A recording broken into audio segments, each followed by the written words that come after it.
Hi, I'm Clara Bayarri, an engineering manager on the Android Toolkit team working on large screens and Jetpack Compose. And I'm Daniel Jacobson, a product manager on the Android developer team for foldables, tablets, and large screens.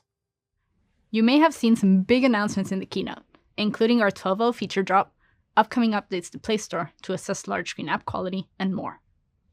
In this talk, we'll focus on the developer tools and libraries that make it easier for you to scale your app's UI to support a wide range of screen sizes. We'll walk you through a collection of APIs and tools which help you make the most of your UI as screen sizes scale up. Before we jump into all of that, though, why are we making such a fuss about large screens? In the last 12 months, we've seen nearly 100 million new tablet activations, and Chrome OS grew by 92%, the fastest growing desktop platform. This means that there are over 250 million large screen devices running Android across tablets, foldables, and Chrome OS devices. Speaking of foldables, we've seen foldable devices on the rise, with year-on-year growth of over 250%. Device manufacturers are increasingly recognizing this form factor as a device differentiation opportunity in the premium phone segment. With the rapid growth of tablets and foldables, it's time to stop thinking about phones and tablets separately. Design and build your app for the ecosystem to increase your app's reach in the market. In the upcoming months, Play Store will be introducing new incentives for developers to target large screens, including per-device type app ratings. It is now time to get ready for these changes to ensure great app ratings across all device types. Doing the work now will also ensure your app avoids awkward user experiences, such as having your app letterboxed on large screen devices because your UI isn't scaling properly. We've already observed business success from apps who optimize for all screen sizes around metrics such as user engagement and user retention. Let's look at another success story, Candy Camera. After building optimized layouts for foldables and large screens, including a tabletop-specific snap and view mode, they observed users of Candy Camera on these devices spending 10% more time in the app and a 14% increased 7-day user retention. And it's not just Candy Camera. A variety of apps are building optimized layouts for large screens and foldables to capitalize on this fast-growing device segment. Another example is Microsoft Outlook. Recent updates to Outlook take full advantage of larger displays, with the 2-pane layout to see your inbox and email contents at the same time, and the ability to compose a new email in a separate window with multiple displays. It's time to break out of the phone and design and develop responsibly now. But don't worry, we're doing a lot to make it as easy as possible for you across the development lifecycle. Let's jump right in. We've heard from you that knowing what screen sizes to design and develop for is difficult within our diverse device ecosystem. We're working hard to make it straightforward for you to build a responsive UI that works well across phones, tablets, and other form factors. For the future of resizable Android apps, we've dug deep into Android device market representation. We also took some inspiration from responsive and adaptive web development best practices. The result is a new foundation for building resizable Android UI. This new system is called window size classes. Window size classes are a set of opinionated viewport breakpoints for you to design, develop, and test resizable application layouts against. These breakpoints will help you understand the key sizes to optimize for to ensure your app covers as much of the ecosystem as possible. The window size class breakpoints have been broken into 3 categories: compact, medium, and expanded. They have been designed specifically to balance layout simplicity with the flexibility to optimize your app for most unique use cases. The recommended usage of these breakpoints is to make high-level application layout decisions, and they also map to the material layout breakpoints for layout grid column changes. New window size class APIs coming in Jetpack Window Manager 1.1 will enable you to break away from error-prone is-tablet Boolean logic that has become especially fragile with the introduction of foldables. These new APIs will also negate the need for custom logic around landscape and portrait configuration changes for most cases. You'll just be able to design for the different window size class breakpoints, and your app will adapt to the right layout in various app states. One important thing to mention is that Android applications can be arbitrarily resizable, and all applications run in multi-window mode, beginning with Android 12. In the keynote, we mentioned that we've seen a 7x increase in split-screen usage on the Samsung Galaxy Fold series from the larger screen real estate that the inner display provides. Split-screen apps can be resized to match user preferences, further emphasizing the importance of building resizable UI. We also recognize the familiarity with thinking about layouts in terms of devices and configurations. To make things a bit easier, each size class breakpoint represents a majority case for typical devices and configurations as seen here, and this can be a helpful frame of reference as you think about the design of your breakpoint-based layouts. To be explicit, compact width represents your typical phone in portrait mode. Medium width represents tablets and larger foldable inner displays in portrait mode, and expanded width represents tablets, larger foldable inner displays, and desktops in landscape mode. In addition to these 3 width-based breakpoints, we are introducing height-based breakpoints with the same category names to provide additional flexibility for more advanced layout scenarios, such as optimizing for landscape phone UIs using the compact height breakpoint. We've heard this can get a bit complicated, but don't worry. After speaking with many Android developers, we have evidence to suggest that most of you will only need to adapt your applications based on width. To summarize, window size classes represent a big step in adaptive and responsive layout development in Android across updated and improved guidance, new APIs in Jetpack Window Manager, and new tools in Android Studio. Speaking of Android Studio, I'm excited to introduce a new category of tools coming to Android Studio Bumblebee called reference devices. Since Android apps should be built to respond and adapt to all devices and categories, we're introducing reference devices across Android Studio in many tools where you design, develop, and test UI and layout. The 4 reference devices represent phones, large foldable inner displays, tablets, and desktops. These reference devices have been designed after analyzing market data to represent either popular devices or rapidly growing segments. And they are also designed to enable you to ensure your app works across most window size class combinations. If you just take one thing away from this talk, remember this checklist. To make sure your application scales well across devices, optimize your layout for both compact and expanded width size classes. Next, test your app on all reference devices. Every app is different, so pick the layout that works better on medium width size class screens for your app. And to make your app really stand out, consider additional improvements such as custom layouts for foldable hinge postures, or a custom layout for the medium width breakpoint or height breakpoints. Also, don't forget about how users interact with larger screen devices, often with additional input tools like keyboard, mouse, and stylus. You can find more details about window size classes in our docs, and you'll see both window size classes and reference devices appear throughout the rest of this presentation. For an example of window size classes in action, check out our JetNews Compose sample. The first step to supporting adaptive UI is designing your app in a way that behaves nicely on both a small and a larger screen. This may be quite intimidating, like facing a blank piece of paper. It's important to consider how your application will be used in different contexts and what you want to enable with the additional screen space. We've been working on new material design guidance that will help guide you scale your app's UI. We've published guidance on common UI structures prevalent in the ecosystem that will help inspire and kickstart your efforts. Leverage these resources to make it easy to get started with layout ideas and enhanced designs across phones, tablets, and folding displays. For a more detailed explanation of the new guidance, check out the Designing Beautiful Apps on Foldables and Tablets talk. Designing a beautiful, responsive UI is the first step, but knowing how to implement and maintain that design can be a real challenge. Whether you have an existing app with a set architecture or are looking at starting from scratch, we have some tools to help you along the way. Let's see how we can update an existing app to rapidly optimize for all screen sizes with the help of new Jetpack APIs and Android Studio features. We'll use Tracker, an open-source sample task management app that we've recently updated to better support larger screen devices. Tracker was developed to showcase accessibility best practices within Android, and with the recent updates for large screens, you can use this as a great example for your app. Let's take a look at what we did to make Tracker work great on large screen devices. Before we made any changes, this is how Tracker looked. Regardless of device or screen, we had a single pane list of tasks with a bottom app bar for navigating to an archives or settings screen. The application has 5 main views: a list of the tasks, each task's details, a screen to create or edit tasks, and a settings and archives view. The navigation graph, before we've done any large screen optimizations, flowed like this, with the list of tasks acting as the home page, enabling navigation to the settings or archive page. Now, let's optimize this for large screens. If you're not sure where to get started in your own app, the first thing you can do is use new tools to identify potential issues impacting large screen devices. In Android Studio Chipmunk, we're working on a new visual linting tool to surface UI warnings and suggestions in layout validation.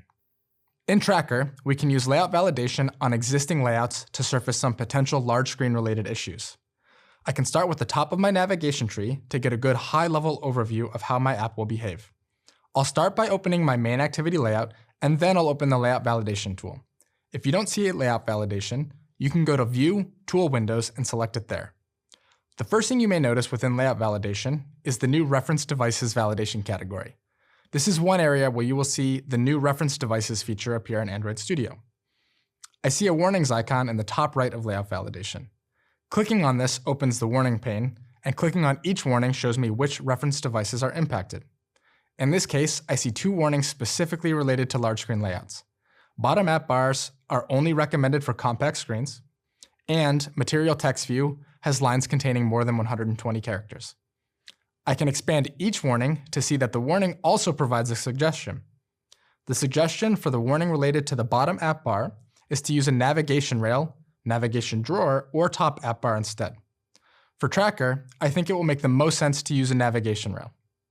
The suggestion for the warning about the Material Text View control is to either decrease the width of the text view or consider a multi-column layout instead.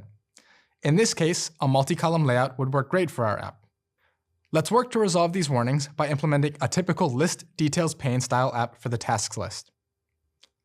To recap, our desired end state will have 2 new layout optimizations. For medium width device classes and larger, we'll have a nav rail instead of a bottom app bar. And for expanded width device classes, we'll also present a 2-pane layout to show tasks and associated details. Let's start by focusing on the first optimization, adding a nav rail instead of a bottom app bar. The first thing we need to think about is our navigation model. Fortunately, our navigation graph is impacted minimally. We aren't changing the screens we have to navigate to, but the nav rail will expose the full nav graph on each display because the nav rail will always be present. With that in mind, our updated navigation graph would look like this. The app start destination is still the task screen, and selecting an individual task will navigate to task details. However, from the nav rail, I can navigate to any other view. To implement this pattern, I can add a navigation rail view to my main activity layout. Previously, main activity consisted of just a fragment container view with a coordinator layout to host the other fragments through the nav host fragment. By placing the navigation rail view at the main activity layout level, it will persist across all views. That said, I only want the navigation rail for screen sizes with a width of 600 dp or larger. One easy way to achieve this is to add a resource-qualified main activity layout and add the navigation rail view at the same level as the fragment container view containing the nav host fragment. We'll also want to update our tasks fragment to remove the bottom app bar from displays with a width of 600 dp or greater. Similar to how I implemented the nav rail, I can add a resource-qualified layout for the tasks fragment. I can then remove the bottom app bar and associated floating action button. Everything else remains the same so that my list of tasks hosted in a recycler view will continue to work as expected. Last, I can set the ID of my nav rail menu items to match the ID of my existing navigation destinations, and then set up the nav controller for my nav rail in my main activity code. Now that that's done, let's take a look at Android Studio to see if things look right. We're bringing reference devices to the layout editor, so as I'm working on these updates, I can quickly toggle between the various reference devices to make sure I'm seeing the expected layout. When looking at the phone reference device, I still see the bottom app bar as expected. When looking at anything larger, I see the nav rail. Perfect. Now that our application is using a navigation rail view, let's move on to display a 2-pane view for expanded width devices. One easy way to support a 2-pane layout is to use sliding pane layout. What's great about sliding pane layout is that it allows me to easily reuse existing layout code. Let's again consider the updated navigation graph. As a quick refresher, this is the current state of our application. The navigation rail view allows me to navigate to any top-level layout within my app, and I can still navigate from the tasks fragment to the details fragment by selecting any individual task. When we implement sliding pane layout, our navigation graph will change a bit. We'll be adding a new layout, 2-pane tasks, to include the sliding pane layout, and this will be the new start destination for our application's navigation graph. This layout will contain both the tasks and details fragment. By updating our application's navigation this way, we will have the same navigation graph for the app regardless of screen size. This means resize events won't confuse users with unexpected app navigation. Because both tasks and details will be presented in the same new fragment in sliding pane layout, we'll add a new sub-navigation hierarchy specifically for the navigation interaction for this fragment. This will make sure that when I select a task, and then my app goes from 2 panes to 1 pane, that item will be on the top of my navigation stack and will be visible. This could happen if I was folding my foldable, for example. To be more succinct, the navigation from tasks to individual details will be broken out of the app's top-level navigation hierarchy and will be managed separately by the sliding pane layout. To summarize, I will add a new fragment using sliding pane layout and fragment container view to host the tasks and the details panes. This means I don't have to do major refactoring within my existing layout code, which is great. Then I will update my top-level app navigation hierarchy to make the new 2-pane fragment my app's start destination, and remove the details destination from the app's navigation graph. Next, I'll add a new navigation graph specifically for the sliding pane layout. Finally, I'll handle the sliding pane layout nav controller configuration logic in my tasks 2-pane fragment Kotlin code. All right, with those 2 changes to our application, I think it will look much better across different device form factors. Let's find out. First, let's take one more look at the layout validation for my main activity to see if everything looks right. Great, I'm seeing the right layout for each reference device in just one view. Now, to test things at runtime, we can use the new Resizable Emulator coming with Android Studio Chipmunk. The Resizable Emulator lets me quickly toggle between the same reference devices. This means you can rapidly go from validating your layout at design time using layout validation with reference devices, to confirming the behavior at runtime using the Resizable Emulator and the same reference devices. First, I can see I have a single pane application with a nav rail on foldable inner screen displays. This represents the medium width size class. If I try it on the phone display, I get the single pane view with the bottom map bar. This represents my compact width size class. Finally, when testing on a tablet or desktop, I get the nav rail with my 2 panes. One other great attribute of sliding pane layout is that it scales well to not only large screen devices, but also devices with multiple screens. Microsoft recently contributed to sliding pane layout to support hinge detection to split the panes across displays in the presence of a physical hinge without any additional code. This means our application's new list detail layout will scale well to all devices, including those with multiple displays. With those changes, we have a much more adaptive Android application, optimized for each width-based window size class breakpoint.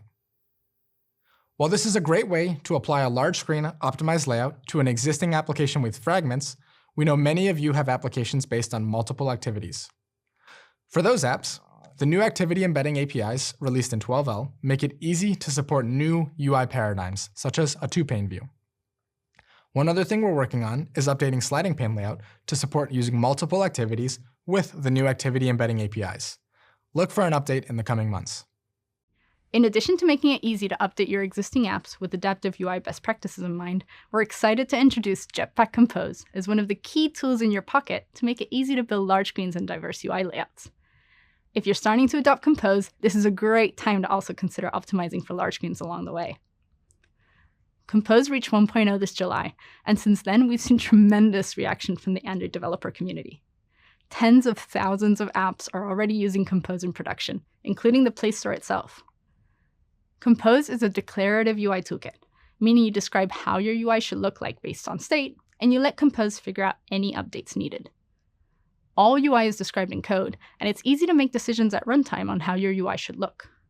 Notice this is a big difference with the view system, where we rely on resource qualifiers to describe different screen configurations at compile time. This makes Compose especially great for developing adaptive UI, as it's very easy to handle UI changes across different screen sizes. No matter how many improvements we make to the existing View toolkit, it will never be as easy to adopt these sort of changes as it is with Compose. In the last few months, we've been updating our Jet News sample to really shine on large screens. Let me show you some of the steps we've taken and how Compose made it easy. The main screen in Jet News is a long scrolling list of articles. Before any optimizations for large screens, this is what the app looked like when scaled to a larger screen.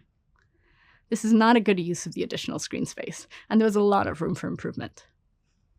Before we're able to make any changes for large screens, we need to know when our UI is being displayed in a larger setting or not. To do that, let's start by looking at how to use the window size classes from Compose. We've covered the window manager APIs earlier, and we're working on a Compose integration to make it even easier to access this information from Compose. In the meantime, we can create a composable function that handles the integration with Window Manager. We can reach out for the window metrics of the current backing activity and remember them correctly as compose state, and then translate those to a DP size available to the app. Once we have the available size, we can easily translate it into a window size class, compact, medium, or expanded. The Window Manager library will soon expose APIs for the classes directly, and Compose will have APIs to do this for you as well, so stay tuned for those. In the meantime, you can borrow this integration code from JetNews. Now that we know how to gate decisions, let's start like we did with Tracker earlier, by looking at the UI paradigm for navigation. JetNews doesn't use a bottom navigation like we saw earlier, but instead has a navigation drawer that appears from the side as a modal when you click on the logo in the top app bar. However, when we run the app on a large screen, we can see that this UI just does not fit at all. The modal stretches to fill the entire screen, showing a huge amount of white space. The guidance, like we saw earlier, is to use a navigation rail on large screen devices. Compose now supports navigation rail, and all we have to do is set up and pass our content. The header icon and the two navigation item icons, one for the home screen and one for the intro screen, with their corresponding navigation actions. To integrate the navigation rail into the app, we made some changes to the top-level app component. First, we reach out for the current window size class, and gate showing the modal drawer on the size being compact. Then we ensure we set up the modal drawer so it only enables gestures in the size, and conditionally place the navigation rail side by side with the main navigation graph, which contains all of the screens in the app. Now that we have a navigation rail in place, the next thing that caught our eye was that the list of articles doesn't stretch well, and we still end up with a lot of wasted white space. So we decided to build a list detail layout on large screens. List detail layout is one of the recommended large screen canonical layouts in material design. It will allow us to show the list of articles side by side with an open article. Building a list detail layout is quite simple to begin with. JetNews has two existing components that we will reuse, PostList and PostContent. Ensuring we break down the UI like this into components not only makes it easier to test, but also enable us to evolve the screen layout without having to start from scratch. These components don't assume they have the entire screen space available to them, and therefore we can now place them in a different configuration without rewriting them. In order to show the feed and post side by side, JetNews simply uses a row with the two components. The first one has a fixed width, leaving the second component to fill the rest of the screen. The detail component is wrapped in a crossfade animation. This allows users to interact with the list and see nice transitions when opening different articles. Beyond the actual layout, to build a list detail structure properly, we need to solve a couple more problems. One interesting bit is thinking about how the app may transition between different size layouts. For example, when you have a foldable phone, the app may go from the larger screen to a smaller one. To properly handle how the list and detail panes collapse into a single pane hierarchy when on a smaller screen, we need to know what pane the user last interacted with, as that's the one that we will want to show on top. For that, we implemented a simple custom modifier that records the last interaction, and use that further up the hierarchy when deciding what to show in a collapsed state. A final big decision left to make here is at what screen size do we shift from showing only one of these panes at a time to showing the list detail layout. In JetNews, we query the window size class as we showed earlier, and show a single pane for compact and medium, and a list detail layout for expanded. Now that we have the UI pieces in place, let's look at what changes we had to do to get navigation working correctly. JetNews was originally built with the home screen and the article screen having their own view model each. The integration between navigation and view model implies that there can only be one view model per navigation route in a graph, but this was fine as the two screens were always shown on different navigation routes. However, to restructure the UI into a list detail layout, we need to take these two screens and be able to show them side by side. There are two options we can proceed here. We can either nest a nav host in the detail side, enabling a new navigation hierarchy inside the detail pane, or we can unify the view models. Note these options are not specific to Compose. We would face the same options with views and sliding pane layout. If we decided to go with the first option, we would insert a new nav host in the hierarchy that contains the article screen, shown in the detail pane. With this option, we could continue to then expand the navigation hierarchy inside the detail pane to further screens, enabling it to operate independently from the list pane. However, in the case of JetNews, the detail pane just doesn't navigate further. It will only ever show one open article without further navigation. We therefore decided to go with the second option, unify the two view models into one, to simplify the structure and enable both screens to be shown at the same destination. Notice also how our screen component structure changed. To enable showing either a single pane or a list detail layout based on size, we created 3 entry points to the home screen. Home feed screen, which displays only the post list, article screen, which displays the post content, and the new home feed with article details screen, which contains our list detail layout showing both the post list and post content. Here's what JetNews looks like now in an expanded size. Notice our use of space is much better than before when we had a stretched list of posts. But beyond the list detail structure, we've also enhanced JetNews in other ways. The interest screen, for example, shows a long list of topics, but it didn't make good use of the space when stretched to a large screen layout. To solve that, we grouped interest into sections and broke down the UI into columns where there is more space available.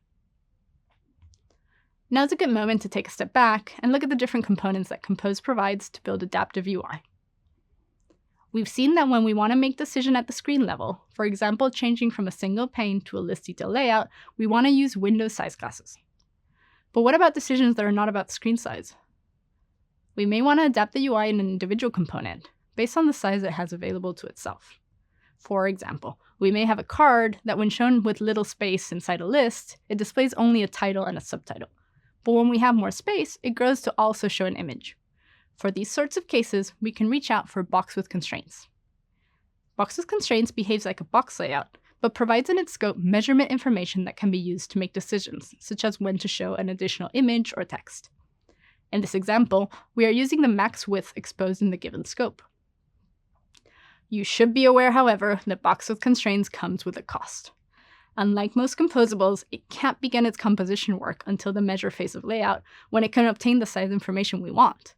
This may leave your app with less total time to build and display the UI inside of it. Use box with constraints when you want to display completely different content based on available size.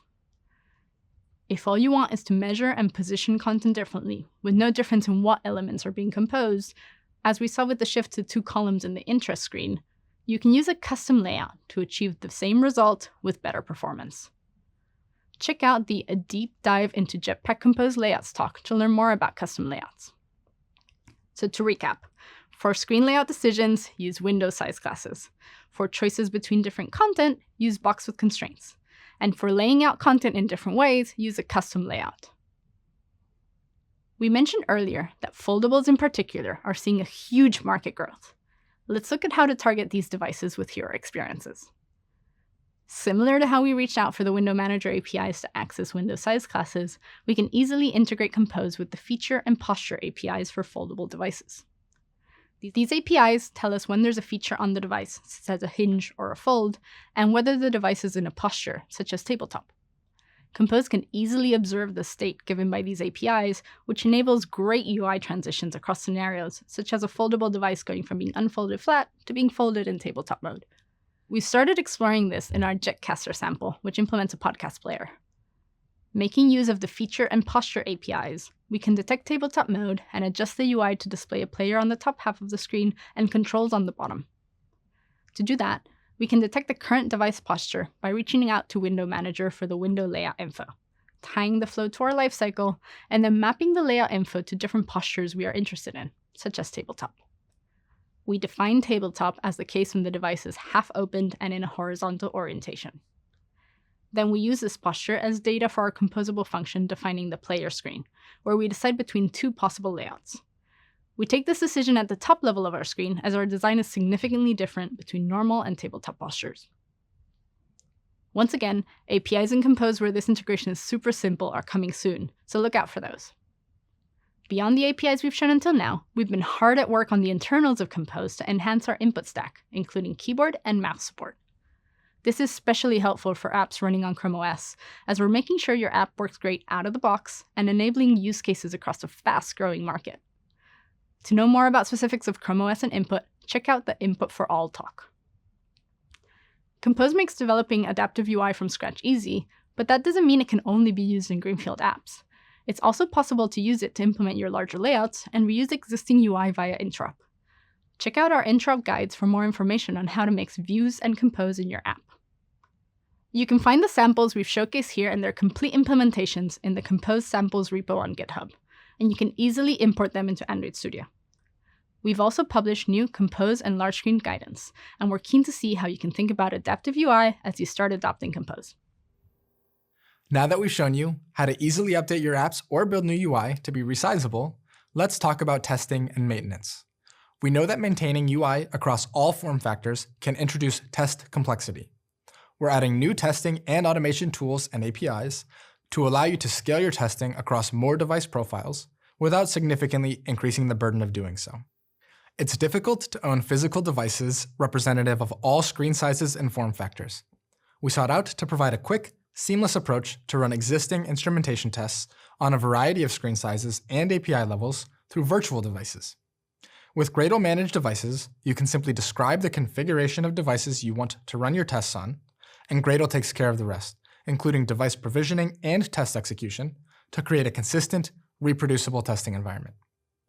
Simply define devices in your build script and add them to a device group, such as a group of devices with medium and expanded width size classes. Then use the group of Gradle managed devices to run your tests. Because Gradle manages both the device provisioning and test execution, Gradle managed devices also supports test sharding, which allows you to split your tests across a specified number of identical devices, reducing your overall test execution time. Simply pass this flag to specify the number of identical instances of each device that you want to shard your tests across, and Gradle takes care of the rest. But we know that running a large number of virtual devices can be taxing on your CPU and memory, potentially limiting the usefulness of Gradle managed devices and test sharding. To help, Gradle managed devices introduces a new type of virtual device that is optimized for instrumentation tests called automated test devices. These devices run in a headless mode with disabled background processes and services that you typically don't need for automated testing, reducing your overall CPU and memory usage per device.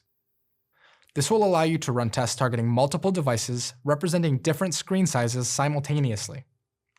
Currently, ATDs are available for Android 10. Higher API levels will be supported over time. And to make sure that your existing screenshot tests continue to work with automated test devices, we've updated the Android X testing library with screenshot APIs that dynamically toggle hardware rendering only when required to capture a screenshot, ensuring that automated test devices run as efficiently as possible. While this is a lot of great functionality for how you run your tests, we're also thinking about how to help write better tests. In particular, testing your app through configuration and device state changes in a synchronous way has always been challenging, and it becomes even more important to write these tests for large screens and foldables. To help, we're working on a brand new set of Android X testing APIs that allows you to put the device in different states or postures. For example, you can test how your app reacts when the device goes from being folded flat to half opened, or is rotated between portrait or landscape modes, all with synchronization built in. We're still gearing up for a preview release of this API to first work with virtual devices, so look out for announcements soon. We've covered a lot of ground today, from talking about new design guidance and window size classes to specific APIs for updating existing apps, such as sliding PaneLayout support and navigation, new UI in Compose, and overall testing tools to help you scale your UI to larger screen sizes. Large screens and foldables represent such a large and growing segment of Android. To take advantage of this momentum, now is the time to build and design UI responsively, so users on our most premium devices have a great experience. We're excited to see how apps can evolve and what else we can do to help you seize this opportunity. There's a lot of new features coming out across Material Design, 12L, the Play Store, and Jetpack to help you in your large screen journey, and we've only covered a few today. Check out the talks on large screen updates for Android and Chrome OS, Material Design, Input, and Jetpack Compose Layouts for more details on specific topics, and our newly released large screen guide, where you will find everything we've covered today and more. Thanks for watching!